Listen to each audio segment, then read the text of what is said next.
하나님의 말씀 마태복음 13장 1절로 9절 다시 한번 봅니다. 신약성경 20면입니다. 마태복음 13장 1절로 9절.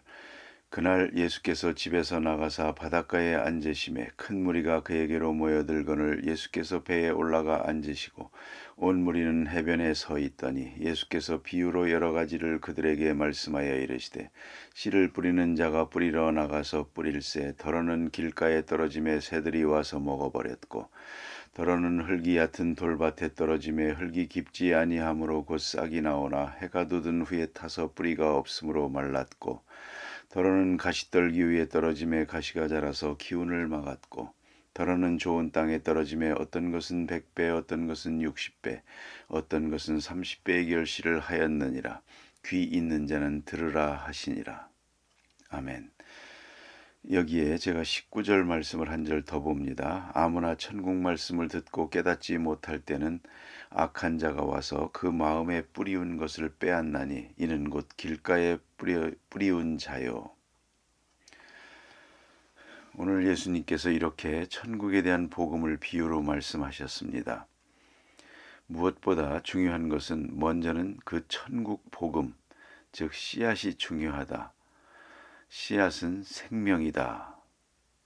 그런데 이 생명은 그대로 생명력을 나타낼 수 있는 것이 아니고요. 생명 자체는 이제 옥토에 떨어지면서 이제 그 씨가 자라서 또 많은 열매를 맺게 되는 것입니다. 그러니까 이 씨는 꼭 땅에 떨어져야 되고 뿌려져서 그 땅이 그 씨앗을 수용할 때, 영접할 때에 그 종자가 가진 생명력을 나타내게 되는 것입니다. 분명히 여기에 씨앗이 있지만 씨앗 그대로 있는 동안은 계속 씨앗입니다. 예수님 말씀대로 밀알 한 알이 땅에 떨어져 죽지 않으면 열매를 맺을 수가 없고 땅에 떨어져 죽으면 많은 열매를 맺느니라 그랬습니다. 이것은 엄청난 생명력이지만 이것을 밭이 옥토가 수용해야 한다는 말입니다. 받아들여야 됩니다. 그리할 때만이 귀한 역사는 이루어지게 됩니다. 그러니까 씨앗과 밭의 관계라고 하는 것은 절대적인 것입니다. 밭이 없는 씨앗은 씨앗대로 있고 또 씨앗이 없는 밭은 벌판일 뿐입니다. 그건 아무 생명력이 없는 것입니다. 이제 그 생명의 역사가 객관적으로 밖으로부터 주어진다는 것입니다. 밖으로부터 안으로 주어진다는 것.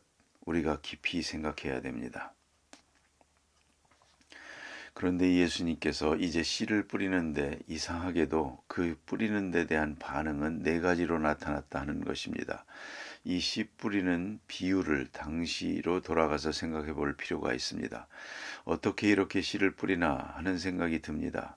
요새는 씨앗을 낭비하지 않기 위해서 옥토를 잘 만들어 놓고 씨를 뿌릴 수 있는 여건을 잘 만들어 놓고 거기에 씨를 뿌립니다.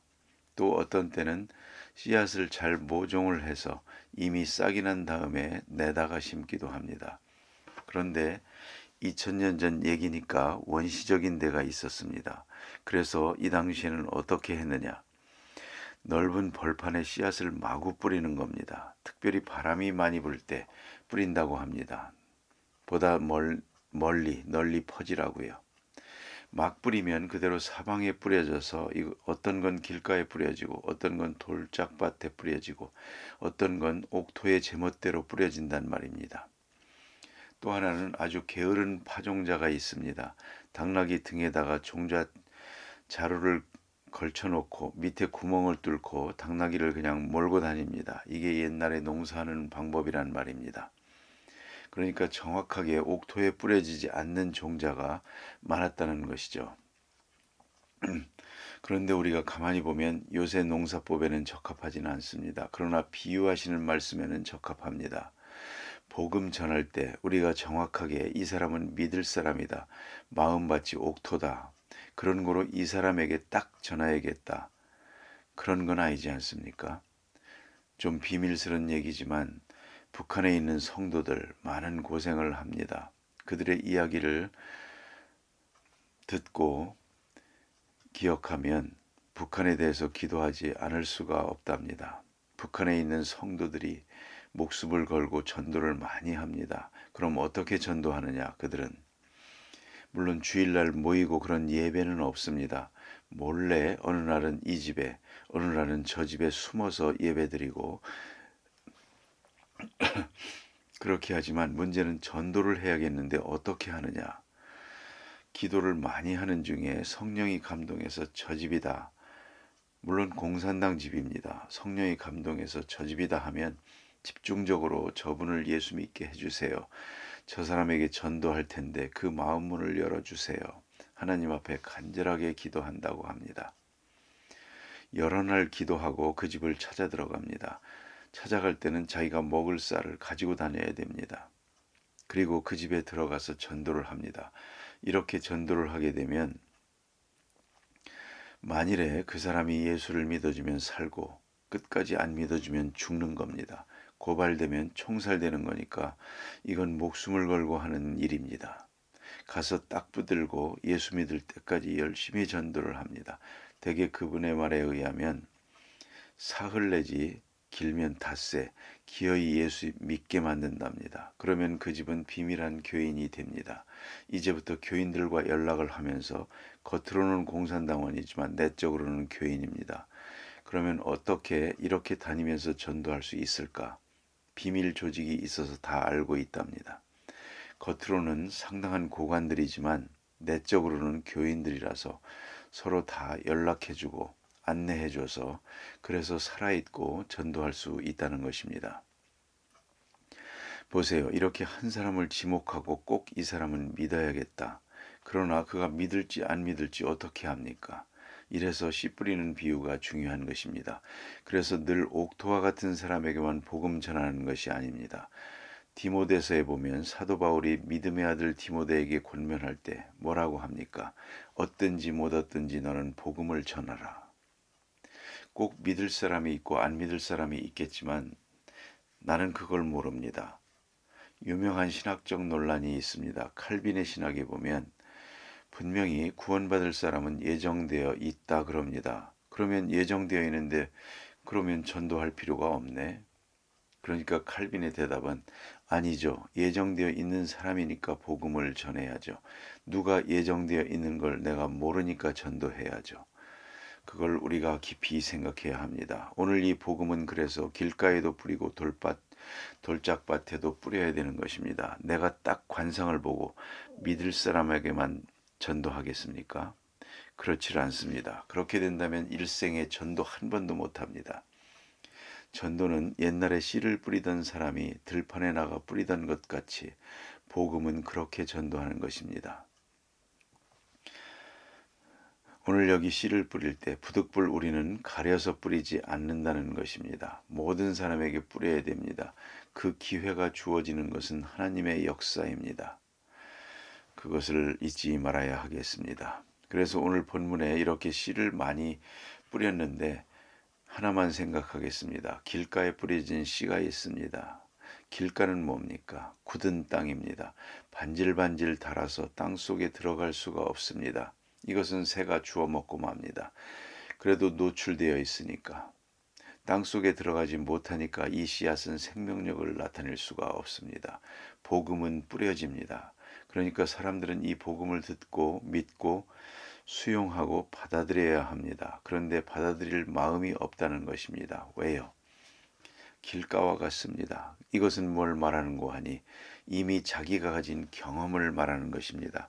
우리는 경험에 대해서 너무 높은 평가를 가치를 둘 때가 있습니다. 뭐니 뭐니 해도 경험이 중요하다. 내가 봐야 되고 내가 만져봐야 되고 내가 경험하지 않으면 무슨 소용이 있나 이렇게 생각을 합니다. 사실상 사람은 자기가 경험한 것만큼만 자기 지식이 되는 것입니다. 그것은 사실입니다. 그러나 이 경험이라는 것이 꼭 좋은 것은 아닙니다. 왜냐하면 경험하면서 그만큼 내게는 인식의 세계가 좁아지는 생각의 세계가 좁아집니다. 왜요?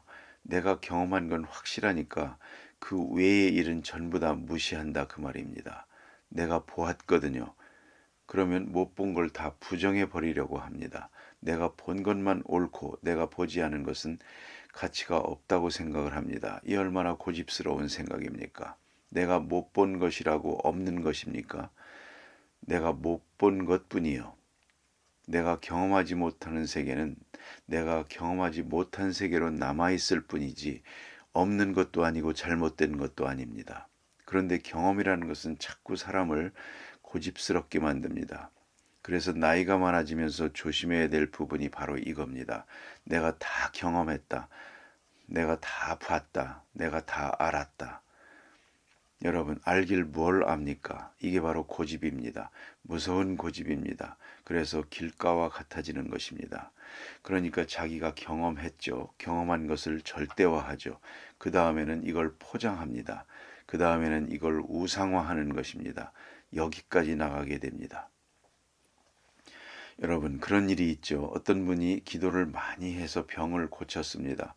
정말 간에 병이 있어가지고 의사가 일주일밖에 못 산다고 그랬답니다. 그래서 병원 침대를 붙들고 이왕 일주일밖에 못 살 바에야 기도하다가 죽지 하고 엎드렸습니다. 사흘 동안 기도하는 중에 몸이 나았습니다. 이건 큰 간증거리입니다. 그건 사실입니다. 그런데 말입니다. 이걸 교회에 나와서 간증을 하고 사방에 다니면서 간증을 했습니다. 많은 사람들이 함께 은혜를 받았습니다. 그런데 이것을 몇 번만 하고 말았으면 좋았을 것을 몇 년을 두고 합니다. 처음에 듣고 1년 후에 듣고 그러다가 3년 후에 들으니까 많이 부풀어졌습니다. 이렇게 됩니다. 그리고 어느 사이에 자기가 우상이 되는 것입니다. 나는 가능하다. 내가 기도하면 하나님은 뭐든지 들어주신다. 이렇게 된단 말입니다. 뭐든지 불가능은 없다. 그럴까요? 여기서 자기 우상화라는 게 생깁니다. 자기가 절대화되는 것입니다. 그래서 이제 새로운 말씀을 받아들일 수가 없습니다. 새 술은 새 부대에 넣어야 하는데 이 사람은 새 마음이 없습니다. 낡은 마음, 굳어진 마음, 딱딱한 길가와 같은 그런 마음이기 때문에 씨앗을 받아들일 수가 없고요. 또 한 가지, 편견에 빠집니다. 자기 경험에 집착하는 동안 편견에 빠집니다. 요한복음에 보면 예수님께서 나다나엘을 만납니다. 나다나엘이 예수님을 만나기 전에 빌립이 나다나엘에게 전도합니다. 내가 메시아를 만났다 그럽니다. 어디 사람인데? 나사렛 사람이다. 나다나엘이 뭐라고 대답합니까? 나사렛에 무슨 선한 것이 나겠느냐? 이렇게 됩니다. 그때 예수님께서 나다나엘을 만나고 그가 마음을 엽니다. 그러나 나사렛에서 선한 것이 나겠느냐? 왜요? 나사렛이 자기 동네거든요. 다 알거든요. 환하게 아는데 나사렛에 무슨 선한 것이 나겠느냐? 이게 자기 편견입니다. 나다나엘이 좋은 점은 이렇게 말하면서도 예수님을 만나러 왔다는 겁니다. 그때 이 사람은 참 이스라엘이로다. 그 속에 간사한 것이 없다. 칭찬하실 때 그 한마디에 나다나엘이 마음 문을 엽니다. 그리고 예수님의 제자가 되는 것을 볼 수가 있습니다. 자, 이렇게 해서 자기가 가진 편견, 여기서 벗어나지 못하면 참 진리를 영접할 수가 없다 하는 말이고요. 바리새교인 서기관들, 당시의 종교 지도자들, 자기들이 알고 있는 성경 지식이 있습니다. 여기 편견에 사로잡혀 저들은 예수를 영접할 수가 없었습니다. 그걸 잊지 말아야 합니다. 딴 생각을 골똘히 하고 있으면 새로운 생각을 못합니다. 아주 재미있는 책이 있습니다. 아이작 뉴턴이 어느 날 난로가에 앉아서 책을 읽다가 불이 뜨거워지자 식모에게 소리를 질렀답니다. 난로불을 낮춰라. 그러자 식모가 와서 하는 말이 선생님 그러지 마시고 의자를 조금만 뒤로 물리시죠 그랬답니다. 그러니까 그렇게 하면 되겠구나 하고 물러났답니다. 이 사람이 지금 뭔가 골똘히 생각하고 있으니까 이거 하나도 생각을 할 수가 없었습니다. 그와 같이 우리가 무엇인가 자기 경험과 자기 고집에 집착되고 있으면 복음을 받아들일 수가 없습니다. 말씀을 아무리 들어도 듣지 못합니다. 또 하나, 습관화된 마음입니다. 일상화되고 습관화되고 문화화된 의식을 말합니다. 이건 아예 자동 케이스입니다. 자기가 늘 생각하던 그 밖의 일을 생각하지 못하는 것입니다. 받아들이는 마음이 없습니다. 그럴 때 오늘 성경 19절 예수께서 해설을 해주시는데 그 말씀을 듣고 깨닫지 못할 때는 말씀을 받아들이지 않으면 악한 자가 와서 그 마음에 뿌리운 것을 빼앗나니 이는 곧 길가에 뿌리운 씨요 그랬습니다. 악한 자가 와서 빼앗습니다.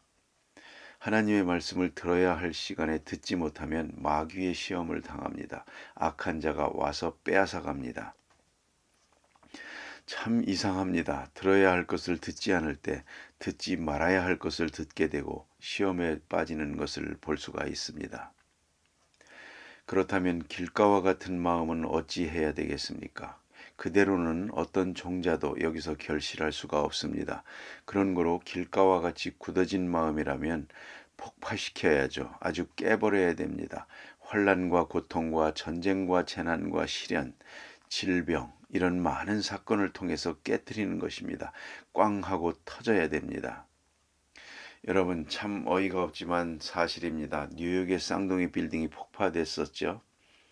그러고 나니까 미국에는 아시는 대로 잘 지은 교회들이 많습니다. 그런데 교회에 가보면 노인들만, 요단강 건너가기 직전에 있는 노인들만 나왔습니다. 일반적으로 그렇습니다. 그런데 쌍둥이 빌딩이 꽝 하고 터지니까 다음날 교회가 터지게 모였다는 겁니다. 교회가 부흥된답니다. 자, 좀 안 되긴 했지만 터지는 것도 좀 있긴 있어야 되겠다. 그렇습니다. 안 그렇습니까? 그래야 사람들이 정신을 차립니다. 이 길가와 같은 마음 폭파시켜야 되는 겁니다. 곡괭이 가지고 안 됩니다. 다이너마이트 놔야 됩니다. 그리고야 길가를 옥토 만들 수 있는 것 아니겠습니까? 참 놀라운 강권적인 역사가 있으므로만이 생명의 역사가 시작될 수 있다 하는 것을 생각해야 합니다. 기도하십시다.